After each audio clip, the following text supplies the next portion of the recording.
Hi, this is Corey Johnston, and today's lesson is going to take place in the second chapter in the book of Matthew. Now, in the first chapter, we read of his genealogy and the promise of his birth through a virgin, which was a miracle in itself. And his parents, his stepfather's name was Joseph, his biological mother's name was Mary. She was impregnated through the power of the Ruach Kadesh to bear the fully divine and fully human Messiah, who was the hope and expectation of Israel. In the second chapter, now we don't read much about the event of his birth itself. We read much of that in the first 21 verses of Luke's second chapter, where they're en route to Bethlehem, and when the moment arrives, they don't have there was no motels or anything like that in ancient Judea, so he was born in the inn in a manger, and he went through his temple circumcision rites on the 8th day, as described in this. So this second chapter takes place sometime in all likelihood after the circumcision rites. So the opening verse reads, "And Yahshua, having been born in Bethlehem of Judah in the days of Herod the king, see, Magi from the east came to Jerusalem." Herod was the reigning monarch, a client of the Roman Empire who had governed Galilee until he was elevated by his Roman masters to be king over the Galilee, Judea, and Samaria, and he was not of Jewish stock. He was Idumean, a descendant of Esau, but he earned the trust and good graces of his Roman masters through his fanatic loyalty to them. He was a tyrant who ruled mercilessly and ruthlessly and resorted to terrorism and execution to accomplish his aims. And so he was not a good king. He was a bad king and a tyrant, and he died in precisely the same year that Yahshua was born. So this takes place in 4 BM, before Messiah. And the reason that the Messiah's birth was not 0 or 1 AD was due to the ignorance of the 6th century. It was a Scythian monk by the name of Dionysius who attributed the date erroneously. That was just the incomplete information of the time. And Magi, now we tend to associate them with magic, but in all likelihood they or in actual fact they were more linked to astrology. They hailed from Persia specifically, and they came to Jerusalem in response to, as we will read, a star which was given to them by Yahweh to point them to the place of the Messiah's birth, saying, "Where is he who has been born King of the Jews? For we saw his star in the east and have come to worship him." So the King of the Jews right off the bat wouldn't have been kindly or warmly received by Herod, who jealously guarded that title that had been given to him by his Roman monarchs, and he was not, strictly speaking, of Jewish blood, although he did combine Roman paganism within the framework of the Judaic religion. He would have regarded any messianic promise as a usurper to what was rightfully his. And once more they saw his sign in the star, and they came to worship him, as we read they will do in the 11th verse. "And Herod the king, having heard, was troubled, and all Jerusalem with him." So if the king is troubled, his attitude can have a ripple effect across the entire society where his ruling jurisdiction is. So Herod was troubled by the presence of a potential usurper, and this was due to the ignorance of the kingdom that he came to rule, which was not of this earth. But he had, because his illegitimate concern was rampant, then all of Jerusalem shared in his trouble. "And having gathered all the chief priests and scribes of the people together, he asked them where the Messiah was to be born. So he had chief priests and scribes at his disposal. These were the men learned in ancient prophecy who could answer his question. And they said to him, "In Bethlehem of Judah, for thus it has been written by the prophet." The prophet they cite is Micah, and we read of this in the 5th verse of the 2nd chapter that bears his name. Now, the translations are not verbatim because, remember, the New Testament was written in Greek and the Old Testament was written in Hebrew. But it reads, "But you, Bethlehem, in the land of Judah, you are by no means least among the rulers of Judah, for out of you shall come a ruler who shall shepherd my people Israel." So there's a mention of the eternal aspect of the Messiah in Micah's Hebrew translation that's absent in their Greek rendition. But the location of his birth was prophesied as Bethlehem. This was the birth town of his ancestor David, from whose loins he would spring. And the first 17 verses of Matthew's first chapter certify his claim that he was in fact a descendant of David, and traces it all the way back to Abraham. And he will be a shepherd to Israel. He did not have an evangelical outreach, even though his message and his vision was to unite Jews and Gentiles into one church under one shepherd. He confined himself and his apostles to Judea alone during his mortal ministry, as we read in Matthew 10, 5, and 6, but after which time the Great Commission, he's the one who told them to start in Jerusalem, spread to Judea, then Samaria, then to the ends of the earth. That's the formula in Acts 1:8. Then Herod, having called the Magi secretly, learned exactly from them what time the star appeared. So he's utilizing the Magi who had asked this question. He summoned them after he had summoned his scholars and religious intelligentsia to. So he's complementing Jewish prophecy, which with a sign which had been received by non-Jewish people far to the east. The Magi would have been Persian.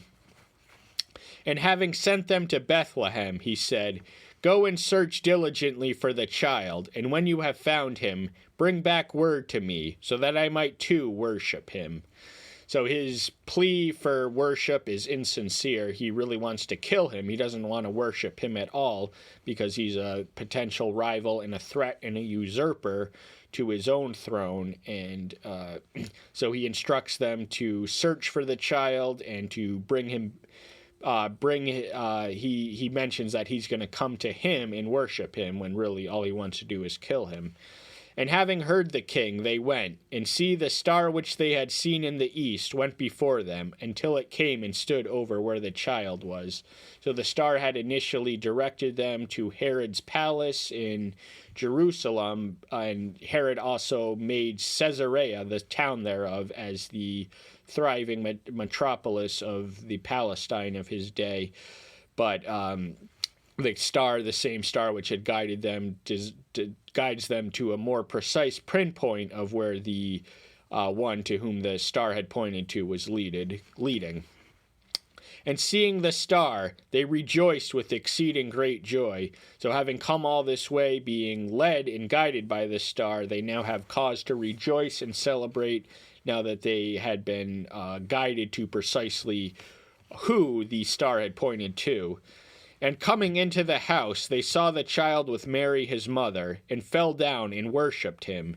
Opening their treasures, they presented to him gifts of gold and frankincense and myrrh.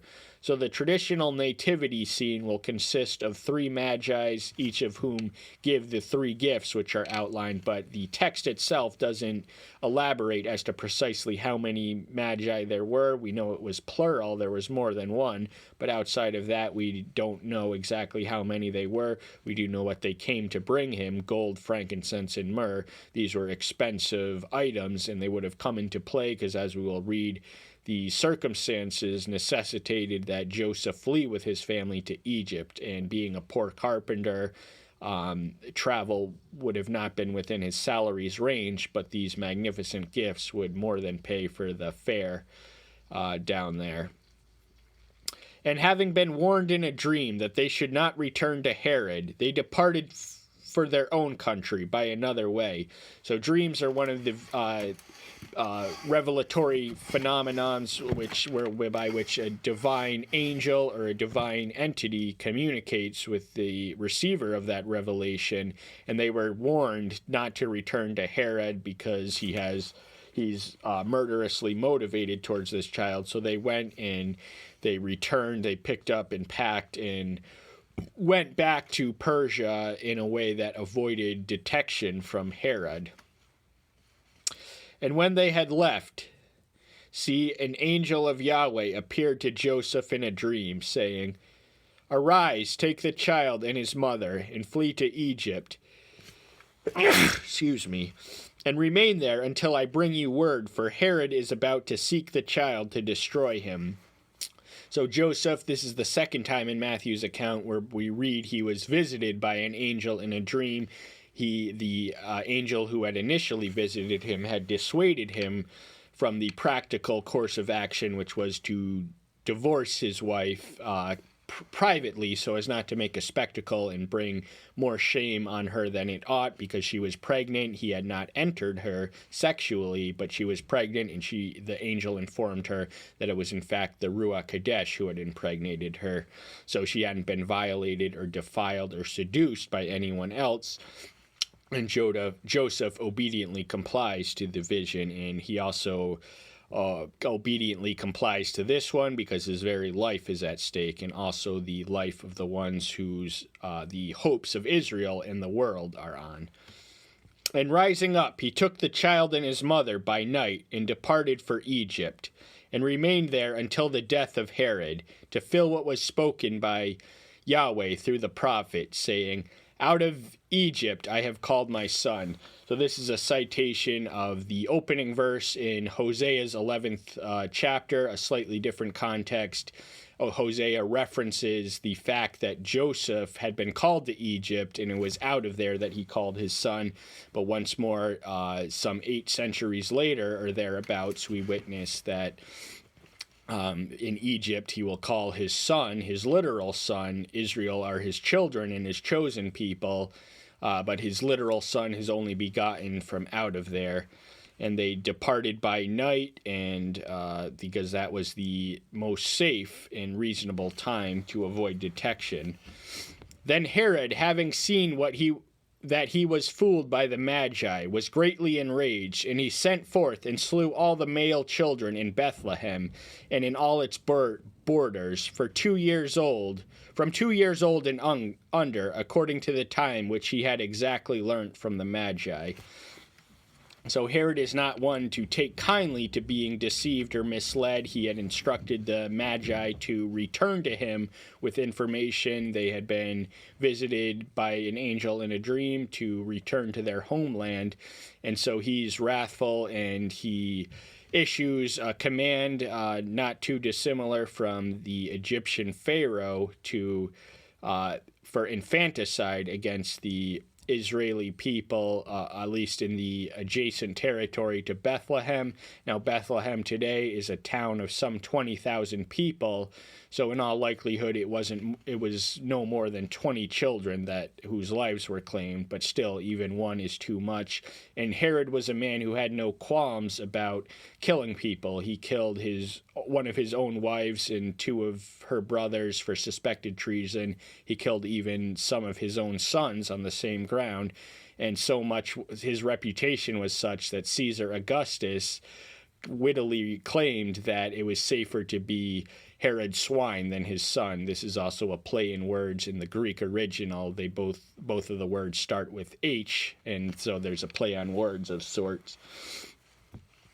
"Then was filled what was spoken by Jeremiah the prophet, saying, A voice was heard in Ramah, wailing and weeping, in great mourning, Rachel weeping for her children, refusing to be comforted, because they were no more."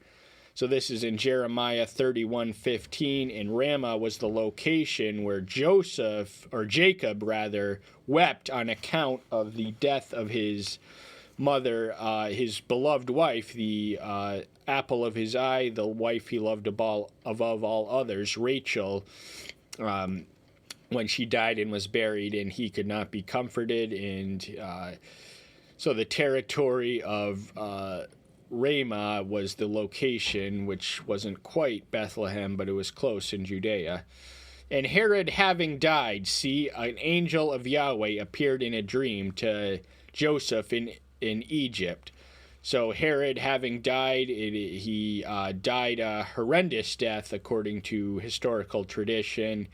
And the angel once more appears in a dream, the same format he had earlier approached him in both the second and first chapter, this time in Egypt, and tells him to return, saying, "Arise, take the child and his mother, and go into the land of Israel, for those seeking the life of the child are dead." So Herod and his minions, who had enforced his issued order, were no longer with them, no longer posed a threat. The coast was clear, at least from that vantage point. And rising up, he took the child and his mother, and came into the land of Israel. But hearing that Archelaus was reigning over Judah instead of his father Herod, he was afraid to go there, and having been warned in a dream, he departed to the parts of Galilee. So Archelaus was one of the sons of Herod. For whatever reason, the Romans did not feel they could trust Herod's sons as much as him, so they divided the territories accordingly amongst them. And he was known as a tetrarch of the area where their collective jurisdiction reigned, which they inherited from their father. And but he was no different as measured by tyrannical impulse and vicious ruthlessness, which he used to rule. So it wasn't safe for them there, so he departed to Galilee, which was to the north of Samaria, which was to the north of Judea. And he came and dwelt in a city called Nazareth, thus to fill what was spoken by the prophets: he shall be called a Nazarene. Now there is no indication in the Old Testament of this saying, but there are lists of books which may or may not have been inspired and canonical at one point that are no longer with us. These are scattered throughout the Old Testament, and so it's not impossible that it came from one of those lost books of Scripture. But as I mentioned earlier, there's no way to determine to what extent they were secular or sacred or in any way canonical. But this is one of the unrecorded prophecies in the New Testament, and Nazareth was the town from which he hailed, and it was a term of reproach, as in his own day. We read of this in John 1:46, where one of the early disciples says, "What good can come out of Nazareth?" But the absolute best thing in the world that's ever happened to humanity was raised there, and he spent the first 30 years of his life in obscure anonymity before he burst on the scenes and literally turned the world upside down. So every good ending has a good start. So I'm glad you're here, and stay tuned till next time. I'll see you soon. Take care till then. Bye-bye.